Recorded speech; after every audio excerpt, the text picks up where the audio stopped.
నిన్న రాత్రి నుండి ఈ న్యూస్ అయితే సోషల్ మీడియాలో తెగ చక్కర్లు కొడుతుంది. అదేంటయ్యా అంటే మన రామ్ చరణ్ గారు దిల్ రాజు గారి ప్రొడక్షన్ హౌస్ లో మరొక సినిమానైతే సైన్ చేశాడు అనే న్యూస్ ఏదైతే ఉందో అదైతే తెగ వైరల్ గా మారింది.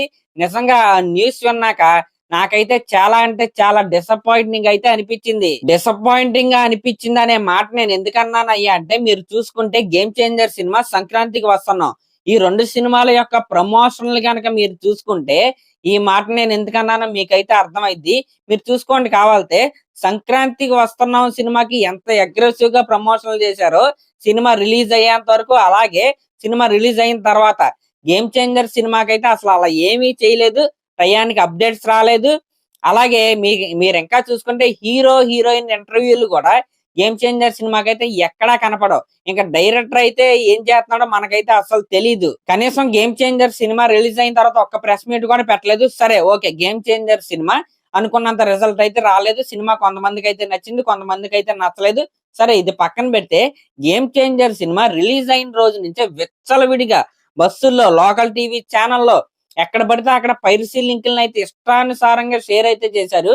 కనీసం దాని మీద కూడా సినిమా టీం నుంచి, ప్రొడక్షన్ హౌస్ నుంచి మన దిల్ రాజు గారు కావచ్చు, లేకపోతే వేరే వాళ్ళు కావచ్చు, ఆ ప్రొడక్షన్ హౌస్ లో ఇన్వాల్వ్ అయిన వాళ్ళు ఒక్కరు కూడా స్పందించలేదు ఈ పైరసీ లింకుల మీద.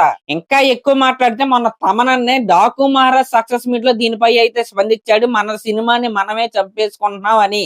కనీసం ప్రొడక్షన్ హౌస్ నుంచి ఒక్కళ్ళు కూడా మాట్లాడలేదు.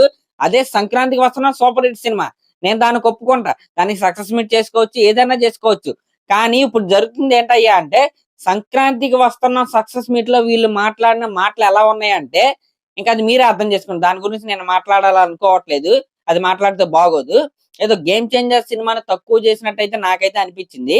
ఇంక ఇది పక్కన పెడితే ఇక్కడ మరొక యాంగిల్ కూడా ఉంది. డైరెక్టర్ శంకర్ కి, అలాగే మన ప్రొడ్యూసర్ దిల్ రాజు గారికి కూడా ఏమన్నా ఇష్యూస్ ఏమన్నా ఉండొచ్చు. ఎందుకయ్యా అంటే, డైరెక్టర్ శంకర్ గారు మొన్న మాట్లాడాడు. నిజంగా ఆ మాటలు విన్న తర్వాత, దాని గురించి ఆల్రెడీ మనం ఒక వీడియోలో కూడా మాట్లాడుకున్నాం. సినిమా అంత సాటిస్ఫాక్టరీగా నాకైతే రాలేదు, అదేంటి 5 గంటలు అయితే వచ్చిందని ఏం మాట్లాడాడు కదా. నిజంగా అసలు అది విన్న తర్వాత ఆయనకి సినిమా మీద ఎంత తక్కువ కమిట్మెంట్ ఉందో, అలాంటి డైరెక్టర్ తో ఎంత అంటే, అలాంటి డైరెక్టర్ నమ్మి హీరో తన ప్రైమ్ టైం ని 3 ఏళ్ళు 4 ఏళ్ళు అయితే ఇచ్చాడు. మన దిల్ రాజు గారు అయితే డబ్బులు కొమ్మరిచ్చాడు. ఎటువంటి రెస్పాన్సిబిలిటీ లేకుండా డైరెక్టర్ శంకర్ గారే ఈ గేమ్ చేంజర్ రిజల్ట్ కి అయితే కారణం. ఇది ఎవడు ఒప్పుకున్నా ఒప్పుకోకపోయినా నిజం. కాబట్టి రామ్ చరణ్ గారు ఇప్పుడు దిల్ రాజు గారి ప్రొడక్షన్ హౌస్ లో ఇంకో సినిమా తీయటం అనేది నాకైతే ఇష్టం లేదు. కానీ డైరెక్టర్ శంకర్ గారిని ఏమి అనలేని పరిస్థితిలో దిల్ రాజు గారు ఉన్నారు అని ఖచ్చితంగా తెలుస్తుంది. కాబట్టి మరొక సినిమా తీయటంలో ఎటువంటి తప్పు అయితే లేదు.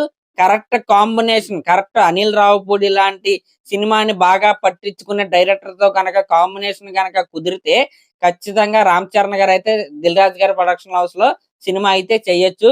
దానికి సంబంధించిన కన్ఫర్మేషన్ అనేది మనకి, ఒకవేళ అనౌన్స్మెంట్ అనుకోండి ఏదైనా సరే, రామ్ చరణ్ గారి బర్త్డే అయినా మార్చి 27 మనకైతే రాబోతుంది. అంటే నీకు నచ్చితేనే సినిమా చేయాలా అని కొంతమంది అయితే మీరైతే నన్ను అయితే అడగొచ్చు. అంటే నాకు నచ్చుతం కాదు ఇక్కడ ఉన్నది, జరిగిన పరిస్థితుల మీద నేనైతే మాట్లాడాను.